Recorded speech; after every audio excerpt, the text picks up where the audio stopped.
Hola, ¿qué tal? Hoy continuamos con la crítica de la razón pura, la lectura. Esta será la última parte y lo vamos a dedicar a la dialéctica trascendental. La dialéctica trascendental es la lógica de la ilusión y es todo aquello que ha convocado a Kant a escribir la crítica de la razón pura, es decir, el engaño. Si recuerdan el prólogo a la primera edición, el primer párrafo, las primeras líneas rezan así: la razón humana tiene el destino singular en uno de sus campos de conocimiento de hallarse acosada por cuestiones que no puede rechazar, por ser planteadas por la misma naturaleza de la razón, pero a las que tampoco puede responder por sobrepasar todas sus facultades. Lo sorprendente aquí es que Kant no habla simplemente del error y de la verdad. Todavía no ha dicho las palabras, sino que nos ha dicho que la razón está acosada, está asediada, es decir, algo en la propia naturaleza de la razón la obliga a plantearse preguntas que ella misma no puede responder. En otras palabras, la razón está dividida, la razón está escindida, o al menos, como aparecerá en Kant, la razón está distribuida en diferentes territorios, y es la razón que no se comprende a sí misma la que se extravía respecto a sí. Entonces, la razón es aquella facultad que puede orientarse hacia la verdad o hacia la ilusión, pero esto no va a tener que ver con las cosas mismas, sino va a tener con la relación consigo misma. Es la razón que no se comprende a sí misma la que confunde, por ejemplo, sensibilidad y entendimiento, o las cuestiones de derecho con las cuestiones de hecho, lo empírico con lo trascendental, lo a priori con lo a posteriori, y es en esta confusión donde surge el error. Porque el error y la verdad tienen que ver con la relación entre dos cosas, la relación entre dos campos o la relación entre dos espacios. Kant nos ofrece entonces una cartografía de la razón para que pueda ella misma, la razón, navegar por sus propios territorios sin equivocarse. ¿Pero qué es esto? ¿Por qué la razón querría o desearía traspasar sus límites? Porque no es un asunto de ignorancia, no es un asunto de mera confusión. Hay algo, y esto quedará claro en la crítica de la razón práctica, hay algo constitutivo en la propia subjetividad que no es del orden del saber, y es el orden del deseo. Es del orden del deseo, y el orden del deseo es del orden de la libertad y sobre todo de la filosofía práctica, ¿sí? La filosofía práctica tiene que ver con aquello que determina nuestra voluntad, o las razones o los motivos, o aquello que hace que hagamos una cosa.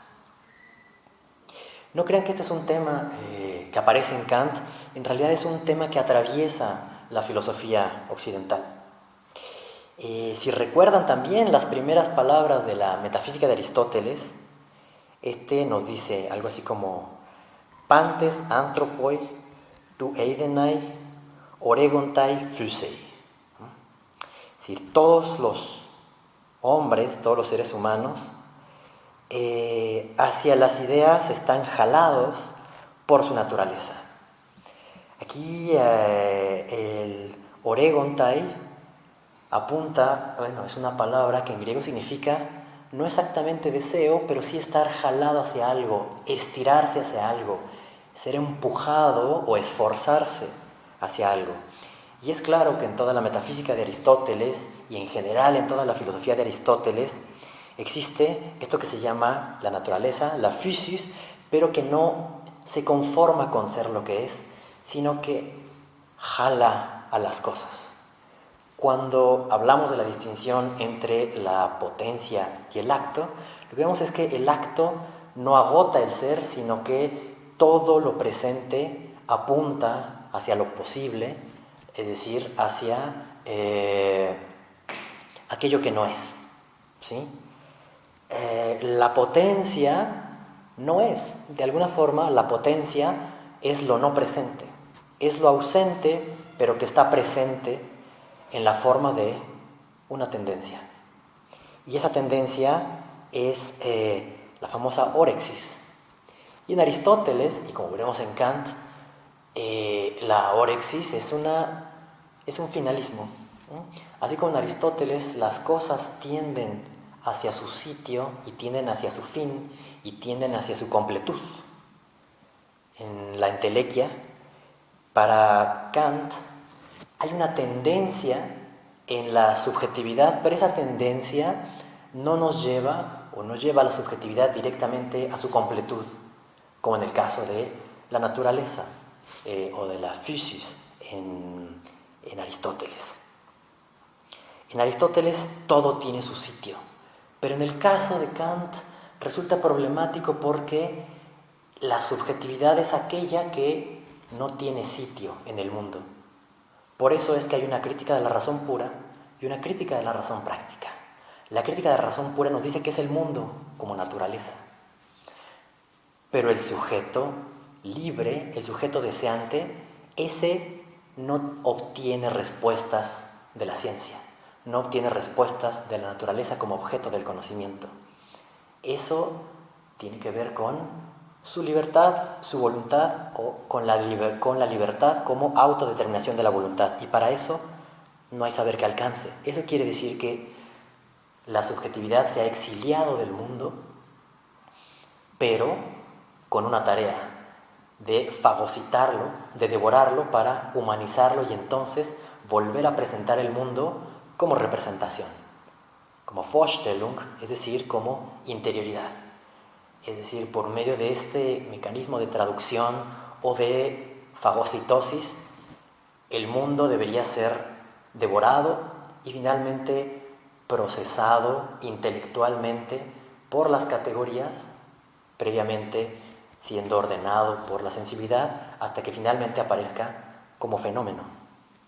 Este es un metabolismo intelectual, si lo quieren ver así. Entonces, esta introducción que estamos dando, lo que nos hace preguntarnos es qué tan justa es la tesis contemporánea que se ha convertido casi en un lugar común de que Occidente, o al menos la modernidad, está fundada sobre el sujeto. Si bien es cierto que hay un proyecto de fundación en el sujeto no es algo originario. Es decir, el sujeto es una respuesta. En la modernidad, el sujeto no es un punto de partida. El sujeto es el resultado. Y eso es lo que tiene que quedar claro. La filosofía se convierte en sistema, en el sentido que le podría dar un Kant, sobre todo un Hegel, en el momento en el cual se comprende que el orden de la experiencia no es el orden del saber. Nosotros, por medio de las categorías y por medio de la lógica en el sentido más amplio, reordenamos la experiencia y la constituimos en un sistema. En un sistema dinámico incluso, como es el caso de Hegel y Schelling, incluso Fichte. Pero ¿cuál es entonces este punto de partida? La inconsistencia. Si nosotros vamos al famoso padre o a quien hemos decidido colocar en la situación de padre de la modernidad, aterrizamos siempre, quizá por costumbre, pero aterrizamos siempre en la figura de Descartes, ¿no? Y nos decimos y nos dicen que Descartes es el fundador de la subjetividad moderna. Puede ser, pero ¿de dónde comienza? ¿Cuál es el verdadero humus? ¿Cuál es la verdadera tierra en la cual comienza la interrogación filosófica? Y eso es la inconsistencia. ¿A qué me refiero con inconsistencia? Me refiero al hecho de que la experiencia es inconsistente consigo misma. Y ahí viene el famoso ejemplo de cuando introducimos un objeto, como el que tenemos aquí enfrente, un palito en el agua, y entonces vemos cómo se rompe.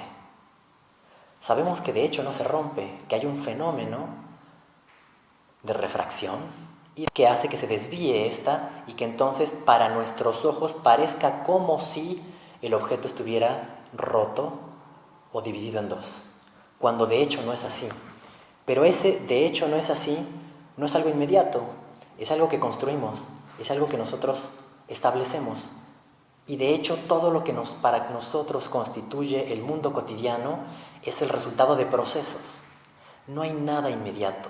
O en otras palabras, todo lo que para nosotros es inmediato no es inmediato en sí, sino que devino inmediato se construyó en un punto en el cual terminó convenciéndonos de que así era efectivamente el caso. Entonces, Descartes lo que se pregunta es: ¿cómo puedo yo confiar en los sentidos si los sentidos me han engañado? Una noche oscura me acerqué o tropecé con un objeto, lo toqué, creí que era una serpiente, lo solté y luego, al día siguiente, ese objeto seguía ahí, pero con la luz del día me di cuenta que no era una serpiente, sino que era una soga. Bueno, pues este es el punto a partir del cual surge la interrogación de Descartes. ¿En qué puedo verdaderamente confiar? Si la experiencia es inconsistente, si las cosas me aparecen de forma distinta, si a veces dos cosas diferentes resultan ser la misma y una misma cosa resulta ser a veces distinta, ¿cuál va a ser el criterio del mundo? ¿Y por qué a pesar de todo esto pareciera que hay un orden, pareciera que hay una consistencia mínima dentro de la inconsistencia? Y entonces, ahora sí, surge la duda. La duda no es originaria. Lo que es originario es la inconsistencia. La duda es la inconsistencia o la conciencia de la inconsistencia y que además puede ser llevada metódicamente hasta su límite y convertirse, como en el caso de Descartes, en un instrumento de destrucción de todas las certezas y de todo lo inmediato. ¿Por qué? Porque no tengo seguridad y no sé de dónde surgieron las cosas. No sé de dónde me vino la confianza que yo tengo en las cosas, no sé de dónde me vinieron las conexiones que yo asumo como causales, no sé en qué están fundadas. Y mientras no lo sepa, no puedo confiar. Y la desconfianza es lo que se deriva directamente de la inconsistencia. Por lo tanto, esta inconsistencia asumida la transforma Descartes en una duda metódica y esa duda metódica la transforma finalmente en la evidencia. ¿Por qué?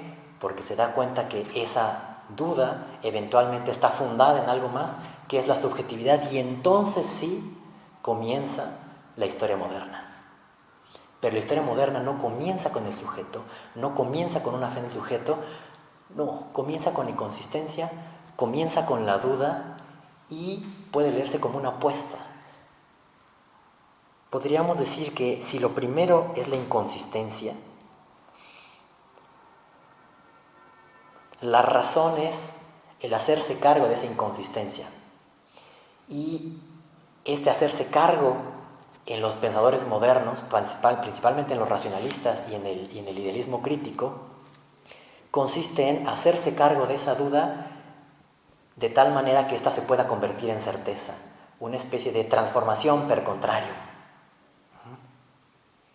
Pero hay una gran diferencia, y esta es la entrada a la dialéctica trascendental, y es dónde está el error. Porque si Descartes nos ha dicho que los sentidos son aquello que nos engaña, Kant dirá: no, los sentidos no engañan, los sentidos presentan. Los sentidos simplemente nos traen frente a los ojos una variedad sensible, estructurada en tiempo y espacio, pero eso no miente. ¿Dónde se miente y dónde sucede el engaño? Sucede en el juicio. ¿Y a quién se le miente? A la razón. ¿Y quién le miente? La propia razón. Entonces no es que nuestros sentidos nos engañen, no es que nuestra constitución nos engañe, es que nosotros mismos nos engañamos. Y ese es todo el punto. Nosotros tenemos, y ahora sí conectamos con el otro punto del deseo, hay algo en nosotros que se llama el deseo que nos hace caer en tentación, y la tentación más grande es la de engañarse. En el caso de Kant, entonces, el juicio no tiene que ver con un desdoblamiento. Si nosotros decimos que el juicio une un sujeto y un predicado, bueno, en el caso más elemental, lo que nosotros queremos en una teoría de la verdad es que sea el caso que este predicado lo cumple tal sujeto. O si yo predico algo de algo, yo lo que espero es que eso, por adecuación, sea cierto, es decir, sea el caso. Pero según lo que vimos en la clase anterior, que era la lógica trascendental, resulta que esta es el puro patrimonio del sujeto. No es la relación del sujeto con el mundo, del sujeto con lo exterior, es la relación del sujeto consigo mismo. Cómo él predica de forma universal, a partir de objetos. Entonces, la cuestión es que es el sujeto el que está relacionándose consigo mismo y quiere aprender cuál es la relación consigo mismo. La verdadera adecuación, no es de la cosa con el objeto, del concepto con el objeto, sino de la razón consigo misma. Y por lo tanto, la más grave o lo más grave para Kant es que la razón se encuentre en contradicción consigo misma. ¿Y cuál es el telos? ¿Cuál es el deseo? Pues finalmente estar en conformidad consigo misma, hacer uno, que la razón coincida consigo misma. Pero si no coincide, es porque de facto, o más bien, si puede coincidir, es porque de facto no coincide. Entonces Kant se ve en el problema de mostrar cómo es que una estructura racional puede no coincidir consigo misma. Es decir, puede ser inconsistente. Y la inconsistencia es lo que nosotros en matemáticas llamamos, es lo que corresponde en matemáticas a una contradicción. Por lo tanto, lo que tenemos que hablar es que la primera inconsistencia es la del sujeto consigo mismo, que se está buscando, cuál es la fuente de su subjetividad y que por lo tanto lo obliga a estar en una situación en la cual el sujeto es diferente de sí. Si no fuera diferente de sí, no podría equivocarse, estaría siempre atrapado en la verdad, atrapado en lo inmediato, atrapado en lo que es el caso. Pero la libertad del sujeto es también libertad respecto al ser. Libertad para descuartizarlo, libertad para negarlo o afirmarlo, libertad para analizarlo, quiere decir descuartizarlo, o para sintetizarlo. Y esta es justamente la libertad del entendimiento, la libertad respecto al ser y sobre todo la libertad respecto a su propio ser, ¿no? Es decir, de la libertad que tiene el sujeto para con su propio ser. Y es un posicionamiento, por lo tanto, respecto a su propia inconsistencia. Una posición frente a su inconsistencia, y la posición de Kant es superar la inconsistencia por medio de una analítica que nos separe los elementos y nos muestre de qué forma puede estar en conformidad consigo misma esa razón. Pero Kant es muy ambiguo al respecto. Kant nos ofrece un pensamiento pendular que está entre la suficiencia del yo, es decir, el yo que es autoconciencia y que al ser autoconciencia es autónomo y libre, o es libre porque es autónomo, es autodeterminación, es autarquía, y al mismo tiempo un sujeto menesteroso que requiere de la experiencia para poder decir algo. Requiere de la experiencia sensible, requiere de lo otro y requiere del mundo. Y esta tensión es justamente la división a la que nos está dirigiendo la mirada Kant, y es también aquello que pretende vencer por medio de una descripción de la lógica de la ilusión. Entonces, lo que podríamos decir es que el sujeto el sujeto implica siempre una referencia a sí mismo.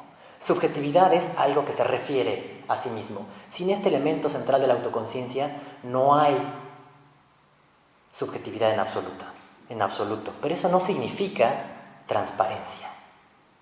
No significa que el sujeto en esa referencia a sí puede extraviarse y puede tomarse a sí mismo por otra cosa. Por lo tanto, el sujeto es aquello que pende en primera instancia de una duda, o que pende de su propia inconsistencia, que puede ser transformada en duda, y es sujeto en tanto que se encarga de esa duda y se encarga de esa inconsistencia, sea porque la supera o porque la quiere superar, sea porque la asume, sea porque está en este movimiento pendular entre ellos. Por lo tanto, la modernidad, más que este discurso del que estamos ya bastante fastidiados, de que es la subjetividad todopoderosa que se coloca como el hypokeimenon, la base de todo. No, la modernidad es la tarea de un sujeto que ese sí es convocado y es llamado para hacerse cargo de la inconsistencia y de la duda en busca de una certeza, y es la certeza de sí. La duda la podemos pensar como una incompletud, que en términos más contemporáneos el psicoanálisis llamará la falta, o el estructuralismo llamará ese elemento vacío, ¿no?, que es el que está circulando, y que nosotros podríamos llamar también lo otro. Pero la incompletud, y esto es muy importante, no viene de un más allá, sino que viene del más acá. Es que lo inmanente de nuestra propia subjetividad no se deja organizar con un único principio. Es decir, nosotros no somos para nosotros mismos orden, razón e inteligencia. Y por eso es que Kant pretende sentarnos en el banquillo de los acusados. Pretende sentarnos como seres racionales en el banquillo de los acusados. Entonces, un sistema filosófico puede comenzar con la certeza, un sistema filosófico puede comenzar con el yo, o un sistema filosófico puede comenzar con la autoconciencia. Pero la experiencia misma no comienza con eso. Por ahora, quedémonos simplemente con esta condición inestable de la filosofía kantiana, y quedémonos sobre todo con este interés que tiene Kant en demostrar cómo es que la ilusión consiste en la ilusión de la razón consigo misma, y cómo esto está fundado en la naturaleza misma de la razón, porque ella está asediada por este deseo de traspasar todos los límites y de conocer las cosas en sí mismas, pero que tiene que aprender cuáles son los límites, y el criticismo es una teoría de los límites, es una filosofía de los límites, es una filosofía de las fronteras, es una geografía de la razón tal que éstas se respeten y no se invadan. Bueno, continuamos entonces ahora sí con una lectura un poco más pormenorizada. Bueno, ¿qué tal? Ahora sí comenzamos con la discusión un poco más pormenorizada de la dialéctica trascendental. Muy bien. Bueno, el primer asunto, y es lo que hemos estado repitiendo todo el tiempo, es que la gran estructura de la crítica de la razón pura supone que para que se genere conocimiento tiene que haber una síntesis de sensibilidad y entendimiento. Esto ya lo hemos visto varias veces. La sensibilidad lo que nos provee son intuiciones, y estas intuiciones se estructuran a priori en dos formas, que son el espacio y el tiempo. Muy bien. Del lado del entendimiento, lo que vimos en la lógica trascendental es que lo que nos provee es las categorías del entendimiento, es decir, aquella estructura a priori que hace posible el juicio. Es decir, y bueno, en la deducción trascendental lo que nosotros vimos es cómo las categorías a priori pueden ser aplicadas a cualquier contenido de la experiencia. ¿Mm? Puse en esta parte de aquí que pueden ver, las cuatro de las categorías según la cantidad, la cualidad, la relación y la modalidad. Los pongo ahí porque Kant, recuerden, es un pensador sistemático, y todo el tiempo las diferentes secciones están volviendo constantemente sobre la misma estructura. Esto quiere decir que el entendimiento nos provee una serie de conceptos, y ahora la dialéctica trascendental lo que nos va a mostrar es cómo estas mismas categorías del entendimiento son empleadas, pero de una manera ilegítima.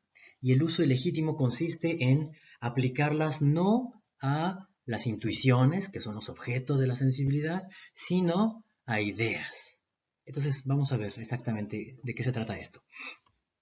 Eh, la dialéctica trascendental lo que nos explica es de qué forma caemos en el error, particularmente en la ilusión. Der transzendentale Schein, la ilusión trascendental, es el uso del entendimiento sobre ideas, directamente sobre las ideas. En otras palabras, nosotros no aplicamos las categorías a la sensibilidad, sino que sería un uso inmanente, sino que hacemos un uso trascendente de ellas. Es decir, la aplicamos a algo que no nos puede ser nunca dado en la intuición y dado en general. Entonces, esta es probablemente una de las secciones más difíciles de la crítica a la razón pura, no tanto por el contenido, sino por lo que se juega en ellas. Y lo que se está jugando es el destino de la metafísica. Ya hemos dicho que en la primera parte Kant parece decirnos de una forma muy clara y decisiva que no hay lugar para la metafísica en el conocimiento de los fenómenos. Y sin embargo, después nos dirá más adelante, y sobre todo en la crítica a la razón, en la crítica a la razón práctica, nos dirá que sí que hay un lugar para la metafísica, pero solamente como una idea regulativa. Toda esta sección particularmente la dialéctica trascendental, es donde se decide de manera no tan explícita, pero sí se sacan o se extraen muchas de las consecuencias de este destino de la metafísica que Kant intenta, o del cual Kant intenta convencernos. Entonces, ¿por qué digo esto? Porque los tres grandes temas de la dialéctica trascendental son los tres grandes objetos de la metafísica, tal como habían sido ya sistematizados en la obra de Wolff, que había retomado, bueno, la tradición racionalista, particularmente la de Leibniz. Entonces, ¿cuáles son estos tres objetos? Los hemos repetido ya también varias veces. Son el alma, después el mundo y después Dios. A cada uno de estos corresponde un supuesto conocimiento. Al del alma habla la psicología racional, del cosmos habla, o del mundo habla la cosmología racional, y de Dios habla la teología racional. Y fíjense y pongan mucha atención en el hecho de racional, porque lo que quiere decir este adjetivo es que se trata del conocimiento puro, es decir, del conocimiento por conceptos y solamente de acuerdo a las leyes de la razón, o sea, sin contenido empírico.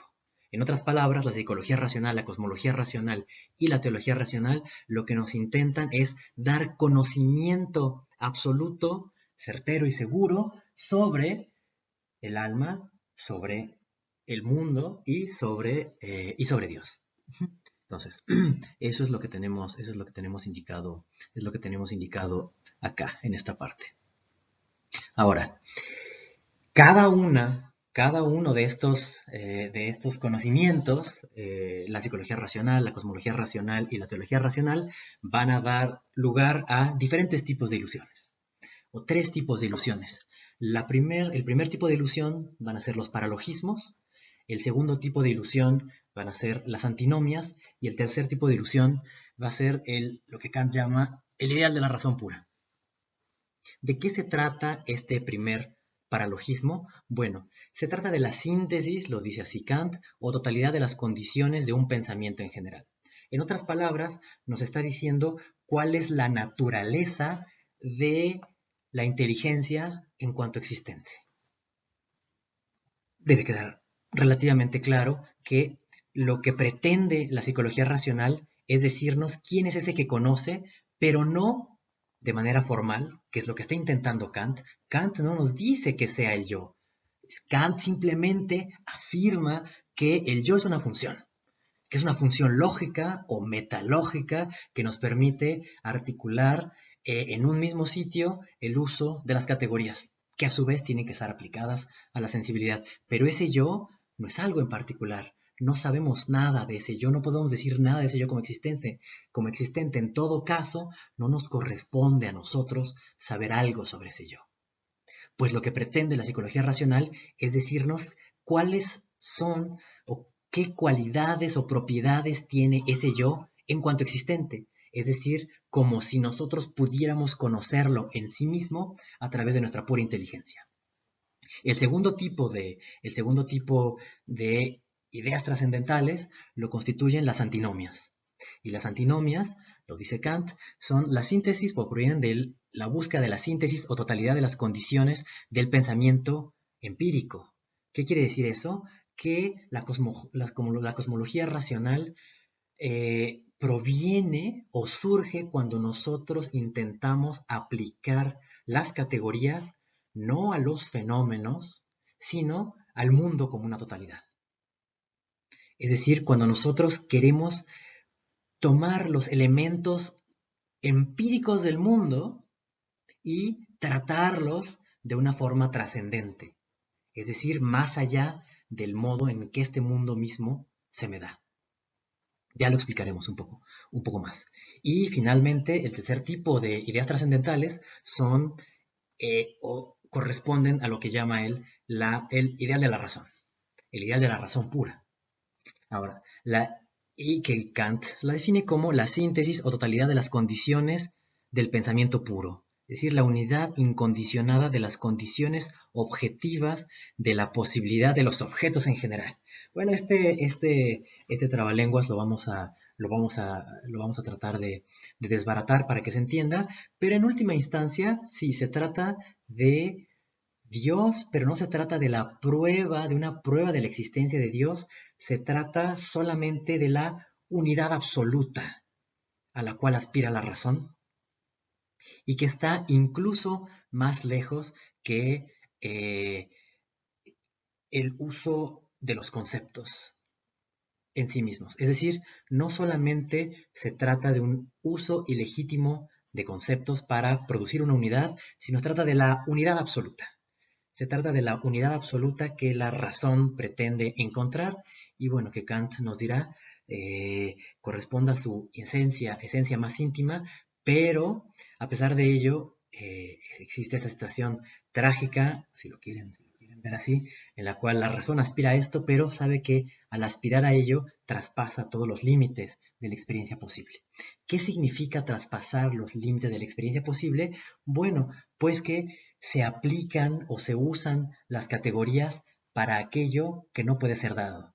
Y si algo no está dado, si estamos pensando sobre algo que no está dado, estamos pensando en el aire. Y sin embargo, dirá Kant, este pensar en el aire no es un mero engañarse, sino es un prolongar las propias tendencias y la propia teleología que tiene la razón. ¿Y cuál es la teleología de la razón? La unidad absoluta. La unidad absoluta y no solamente la unidad de los fenómenos, sino la unidad de lo fenoménico o la unidad del mundo con el pensamiento y del ser con el pensar. Esa unidad absoluta que la ha pensado de manera muy particular Spinoza, eso es lo que Kant dice que nos está prohibido, que nos está vedado. Muy bien, entonces comencemos con los paralogismos de la razón pura. Bueno, es una parte verdaderamente rica y verdaderamente complicada, y es aquí de donde surge, ustedes comenzarán a percibirlo, es aquí donde surge verdaderamente o donde explota el idealismo alemán. Son estas secciones en donde, sí, desde luego que las discusiones particulares pueden surgir de lecturas de la crítica de la razón práctica, de la crítica de la razón, de la crítica del juicio, pero el verdadero núcleo del idealismo alemán proviene de aquí.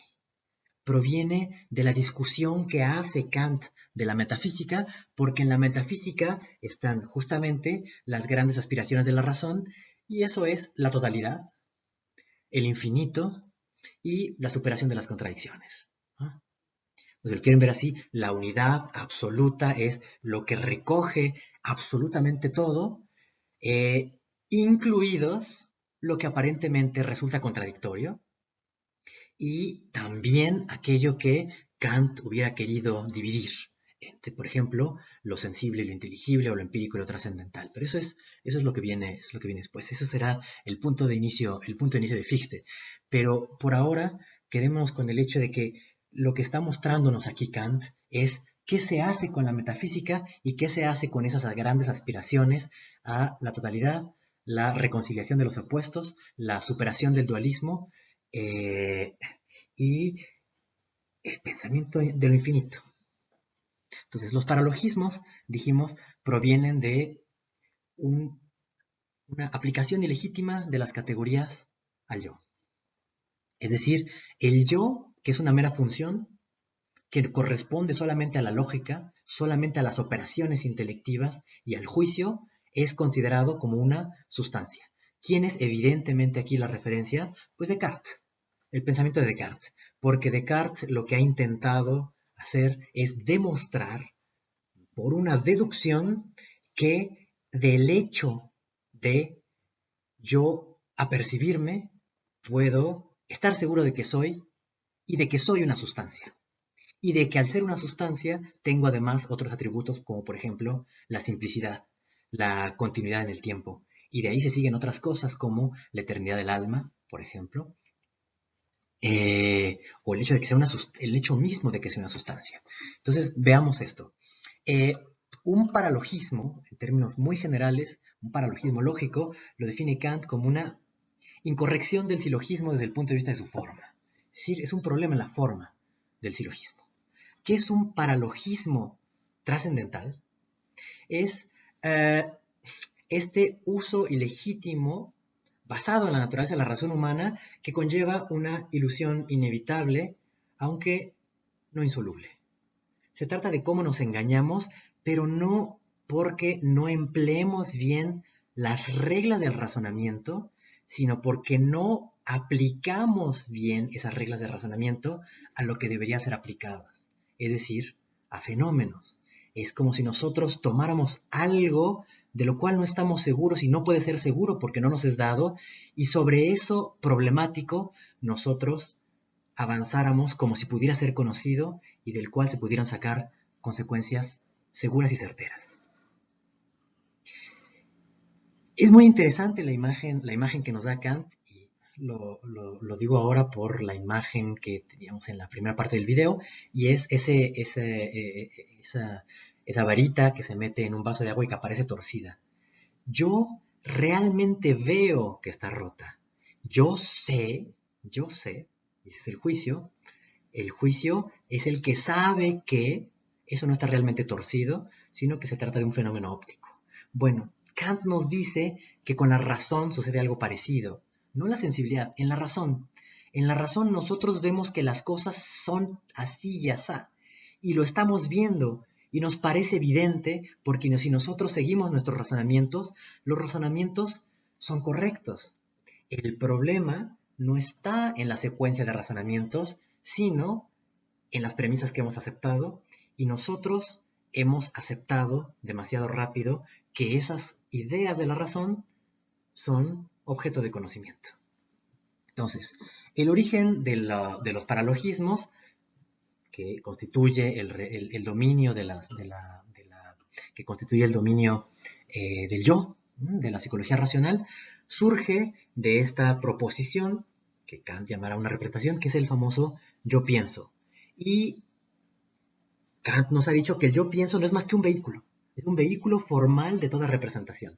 Es aquella representación que me permite a mí adscribirme a las otras representaciones y decir, son mías.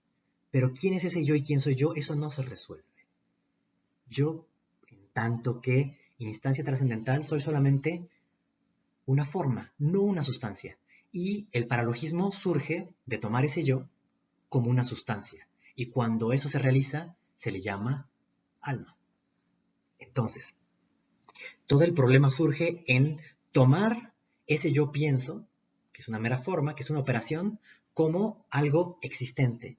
Y en tanto existente como algo que puede ser conocido y que además también tiene propiedades. Entonces, en última instancia, se trata de toda esta confusión, al menos en Descartes, parece seguirse del hecho de que se toma al yo empírico por el yo trascendental, o se toman las funciones del pensamiento por algo existente, por lo que se me da a mí mismo en el sentido interno. Ahora recordemos, cuando Descartes duda de todo y ha destruido su certeza por medio de la duda metódica, ha destruido la confianza, perdón, en las cosas, y también la certeza, desde luego, por medio de la duda metódica, le ha quedado un único residuo, y ese residuo es el yo que duda. Y el dudar es un hecho, es un pensamiento, es un acto del pensamiento. Y entonces yo ahí cuando he dudado de todo, cuando estoy verdaderamente en un estado de suspensión y de apogeo radical, todavía me encuentro a mí mismo ahí, como residuo. Pero el salto que da Descartes es decir, pues yo que me intuyo a mí mismo, que para Kant eso es una intuición del sentido interno. Es una intuición del yo, pero es el yo empírico, no es el yo trascendental. Lo que hace Descartes es deducir que de esa intuición que yo tengo, que para Kant es empírica, tengo acceso al yo como una sustancia. Porque, bueno, supuestamente, y esto es parte de la argumentación que va a criticar Kant, ese que duda necesita un sustrato, y o más bien ese que duda, y que duda muchas cosas, bueno, pues tiene que ser el mismo en el tiempo, y él, en tanto que es lo que permanece debajo de las dudas, y debajo de todo pensamiento, pues tiene que ser un yo, y tiene que ser un alma. Entonces, esto es justamente lo que va a criticar, Kant. Entonces, los paralogismos de la razón pura provienen del siguiente razonamiento. Ahora, fíjense, pongan atención en esta estructura de acá, que corresponde precisamente a los cuatro juicios, ¿no?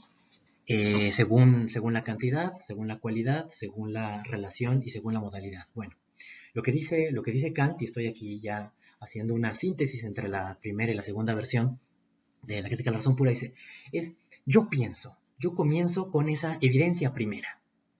Yo pienso, pero de ahí se sigue que yo pienso en cuanto sujeto. ¿Sí? Es decir, que yo soy aquello que está debajo de lo que está pensando. Y eso debajo que está pensando es un sujeto, pero es un sujeto simple, es decir, no está compuesto de partes y no tiene otros elementos por los cuales pueda ser explicado. Y esa simplicidad también o a partir de esa simplicidad, se concluye que ese sujeto es idéntico al tipo, porque no puede ser corrompido. Y al no estar en el tiempo, en el tiempo de las cosas, sobre todo en el espacio, está en el tiempo, pero no estar en el espacio, no puede ser corrompido, y entonces se trata de una sustancia que es siempre idéntica a sí misma. Es aquello que permanece siempre en todas las variaciones de lo que yo pueda pensar. ¿Sí? Entonces, bueno, aquí se ve claro y ya aparece todo el problema, porque de aquí van a surgir de estos cuatro elementos del razonamiento que están remitidos a los cuatro juicios, a los cuatro tipos de juicios, se seguirán los cuatro paralogismos. Y los cuatro paralogismos son el primero, la afirmación de que el alma es sustancia.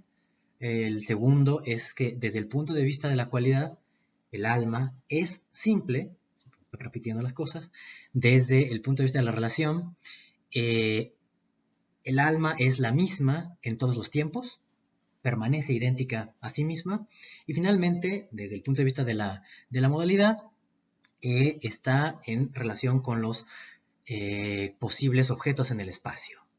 Es decir, ya explicaremos eso, pero va a surgir el problema, desde luego, de cómo es que se tocan cosas tan distintas como una sustancia extensa y una sustancia pensante, o la sensibilidad y el entendimiento.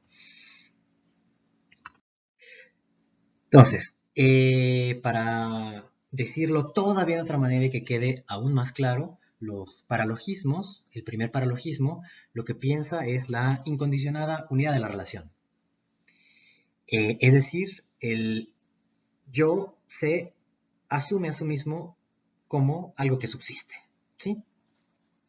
En el segundo caso, no se asume a sí mismo como una entidad real, ¿sí? Sino, o sea, que consta de partes, que está en el tiempo, que está en el espacio, que tiene relaciones, sino como algo simple, absolutamente simple. En tercer lugar es el tercer paralogismo, piensa la incondicionada unidad en la pluralidad del tiempo, es decir, no como numéricamente distinta en tiempos distintos. Dicho de otro modo, el alma siempre es la misma, siempre es exactamente la misma. Y el cuarto punto es la incondicionada unidad de la existencia en el tiempo, es decir, no como la conciencia de una pluralidad de cosas fuera de ella, sino como la de su propia existencia y la de las demás cosas en cuanto representaciones suyas. Pero les digo que vamos a tratar de explicar esto. Entonces, ¿cómo van? ¿Cómo van los paralogismos? Eh,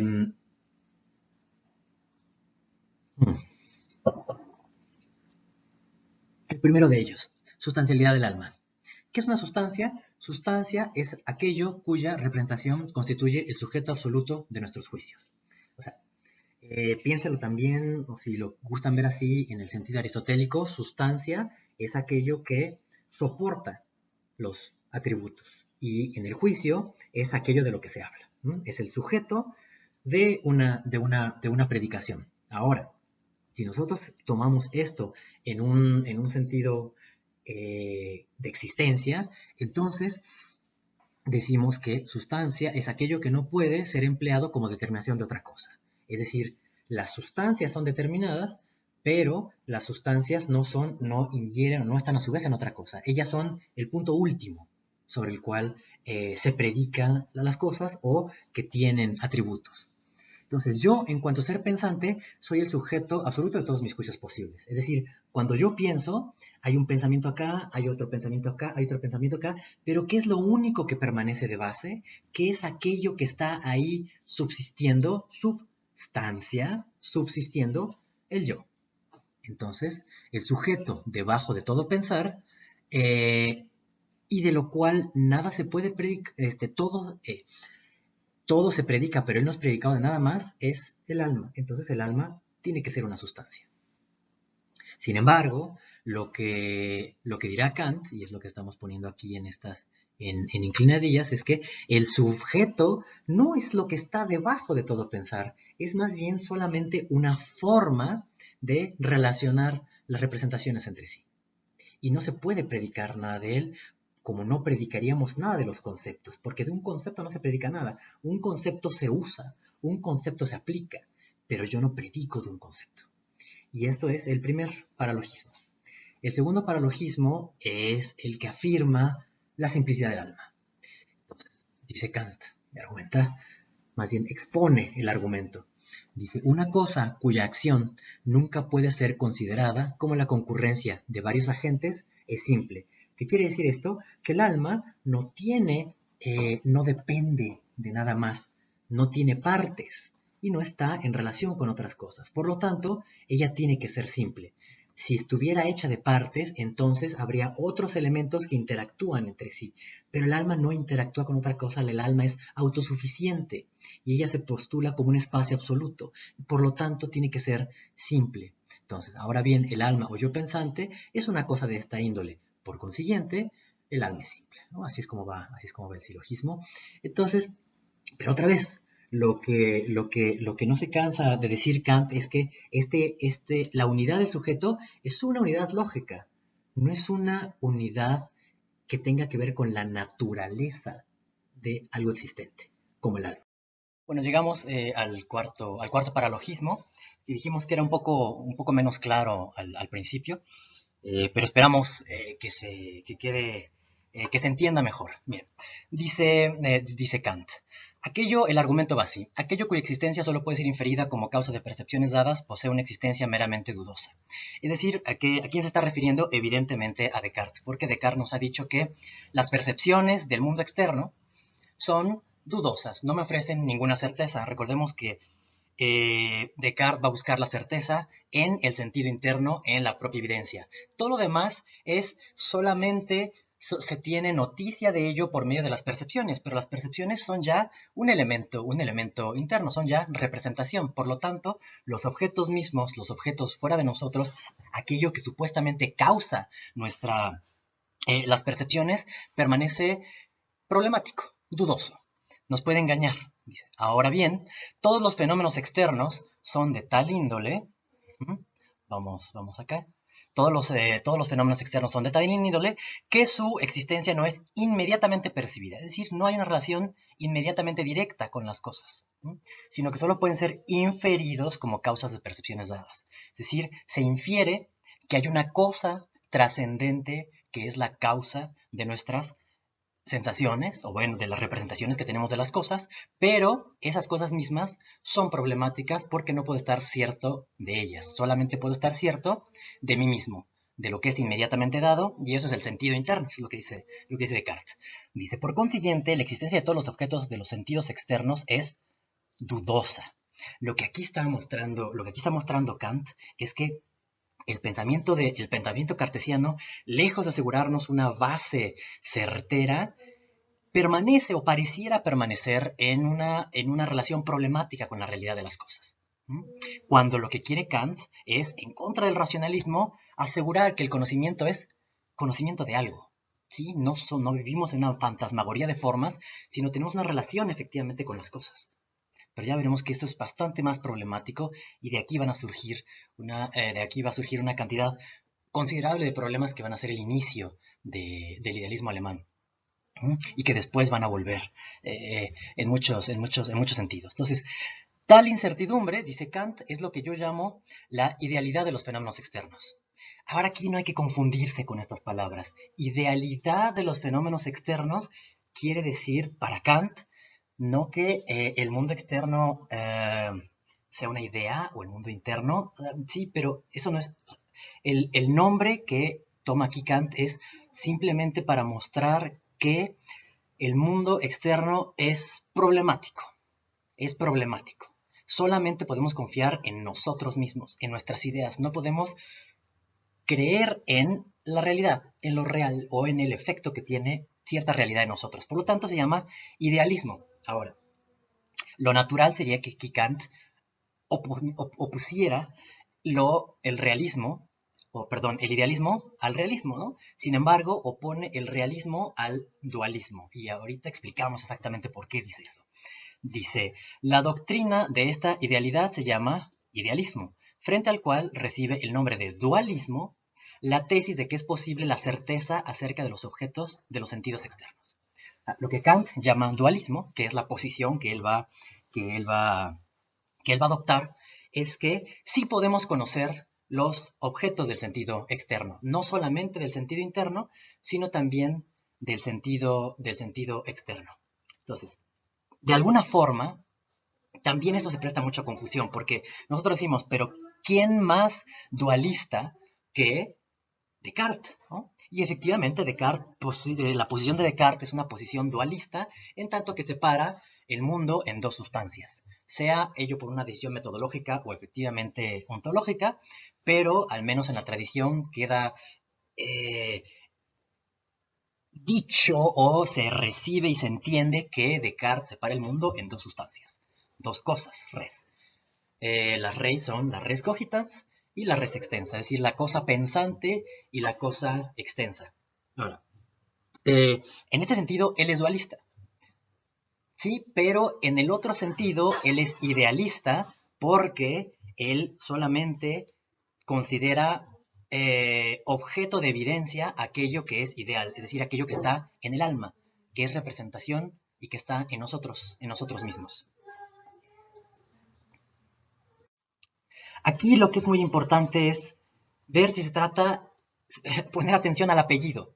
No es idealismo contra realismo, es idealismo objetivo contra idealismo subjetivo, o realismo empírico contra realismo trascendental, o idealismo empírico contra idealismo trascendental, o dualismo sustancial y dualismo formal. ¿Sí? Entonces, estos apellidos son los que nos permiten entender bien este cuarto paralogismo que de entrada puede ser confuso por los términos, pero que en sentido estricto es bastante claro en el hecho de que lo que pretende Kant criticarle a Descartes es esta duda sobre el mundo externo, esta duda sobre la posibilidad de conocimiento de las cosas. Pero bueno, el siguiente punto es si Descartes está derivando la certeza del sentido interno, lo que Kant va a tratar de mostrarnos es que también tenemos conocimiento, o también tenemos, no solamente se nos dan cosas en el sentido interno, sino también se nos dan cosas en el sentido externo. En el sentido interno se da todo aquello que pertenece efectivamente al alma y, es, y, y está en el tiempo, y el sentido externo es aquello que se nos da como espacio, en el espacio. Y lo que dice Kant es que es tan válido el sentido interno como el sentido externo. Con otras palabras, que las cosas se nos dan con la misma legitimidad y con el mismo grado de originariedad en el sentido interno que en el sentido externo. Y eso significa también, en última instancia, que el alma y las cosas no son dos entidades distintas. ¿Por qué? Porque si en el sentido interno me intuyo a mí mismo como ser empírico, y en el sentido externo intuyo las cosas del mundo, entonces intuirme a mí e intuir las cosas externas a mí no son dos procedimientos distintos o no responden a dos sustancias distintas, sino que son dos modos de lo empírico. Y ahí está el dualismo. Lo empírico puede ser del alma o puede ser de las cosas del mundo. La diferencia importante no va a ser entre el sentido interno y el sentido externo, sino entre lo empírico, que puede ser interno o externo, y lo trascendental. Pero lo trascendental, otra vez a diferencia de lo que propone Descartes, no tiene que ver con sustancias, no tiene que ver con existencias, tiene que ver única y exclusivamente con la constitución formal de la subjetividad. Pero ahora, como veremos, el gran bueno, aquí viene, yo había dicho, viene la cuestión de la refutación del idealismo, en la que no podemos entrar, pero ya lo volveré a decir. Pero el punto central es que Kant es el primer interesado en darle su lugar al realismo. Entonces, aquí tenemos. Descartes lo que propone, según Kant, es un idealismo empírico. Es decir, que las ideas tienen realidad. Y eso, visto desde el otro lado, significa también un realismo trascendental. Es decir, afirmar que esas cosas que nosotros consideramos, desde el punto de vista de Kant, consideramos meras formas de la receptividad o conceptos puros del entendimiento, tienen existencia en sí. Entonces Descartes sería idealista en un sentido, idealista empírico, pero sería un realista trascendental al mismo tiempo. ¿Sí? Son dos formas de decir lo mismo. En cambio, Kant nos dice, cambio, lo que propone Kant es un idealismo trascendental. Es decir, que las ideas, aquí que los conceptos y que el tiempo y el espacio son meramente subjetivas, son formas que están en la subjetividad. Mientras que Kant, aunque es un idealista trascendental, también es un realista empírico. Es decir, las ideas están del lado de la subjetividad y la realidad está del lado del empirie. Entonces, Kant es un idealista trascendental y es un realista empírico, es decir, alguien que propone que los conceptos sin intuiciones son vacíos y por lo tanto no generan conocimiento. Antes de entrar a las antinomias, ¿de qué se trata finalmente todo esto? Bueno, de afirmar que ese sujeto que conoce no puede ser tratado como una cosa, ni siquiera como una cosa excelentísima, ¿sí? La tarea de Kant, la verdadera tarea de Kant consiste aquí en introducir la potencia de lo formal. Es decir, mostrar que el pensamiento puede operar a partir de una serie de procesos y no como si fuera una cosa del mundo, no como si fuera una sustancia, porque en realidad no tengo ningún acceso a ese yo que me permita conocerlo como un existente. Yo lo único que puedo hacer es apercibirme de mis propios procesos y por lo tanto suponer que para que eso sea posible, entonces tiene que haber una función que cumpla tales, que se encargue de tales y cuales, bueno, más que una función, tiene que haber una representación que asegure tales y cuales funciones, ¿sí?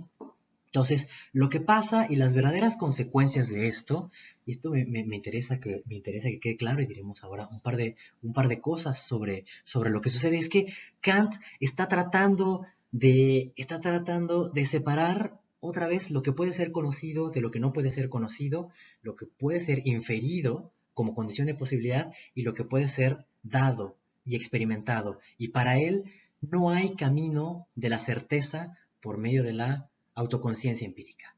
Si Descartes nos decía, es la propia evidencia que yo tengo de mí mismo en mi conciencia lo que funda la certeza, Kant dirá, no, no, yo no tengo ninguna intuición directa de mí como yo pensante, tengo una intuición de mí como existente. Yo puedo poner atención a mis pensamientos, puedo poner atención a mis juicios, puedo poner atención a lo que sucede en mi cabeza, pero eso no quiere decir que esté teniendo una intuición de aquel que piensa.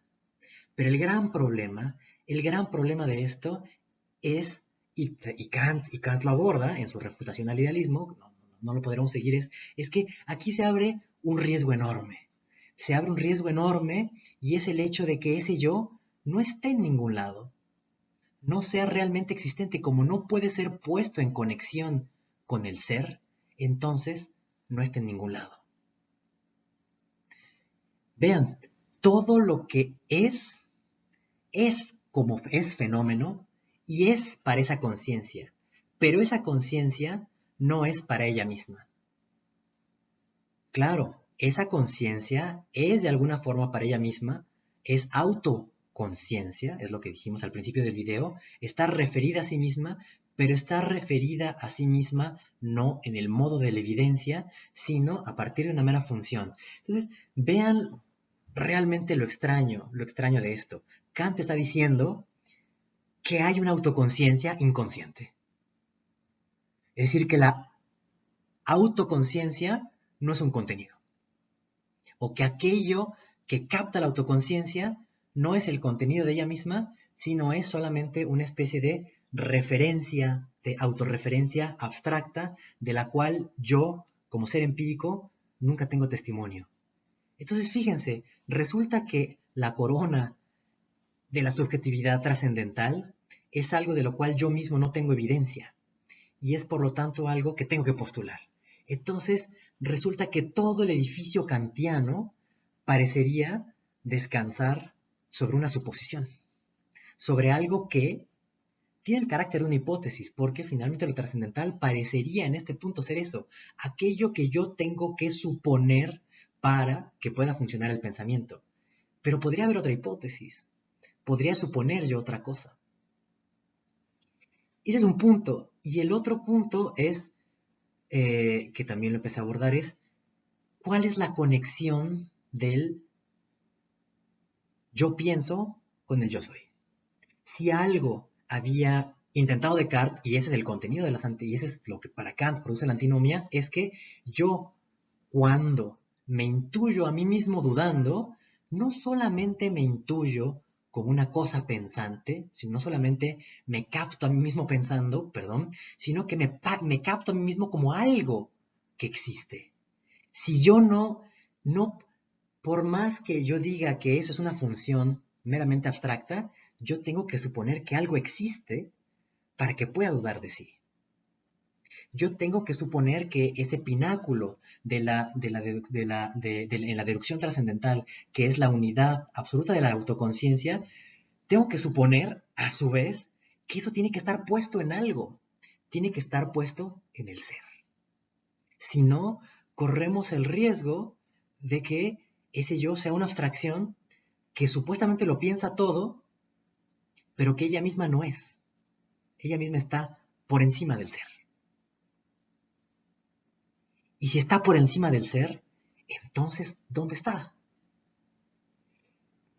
Parece entonces que, y esta es una crítica que le hace especialmente Jacobi, el yo kantiano es como el barón de Münchhausen, alguien que se cae en un hoyo y para salir de él se jala a sí mismo de los cabellos y se saca con su propio brazo. Bueno, pues el yo parece que está haciendo eso.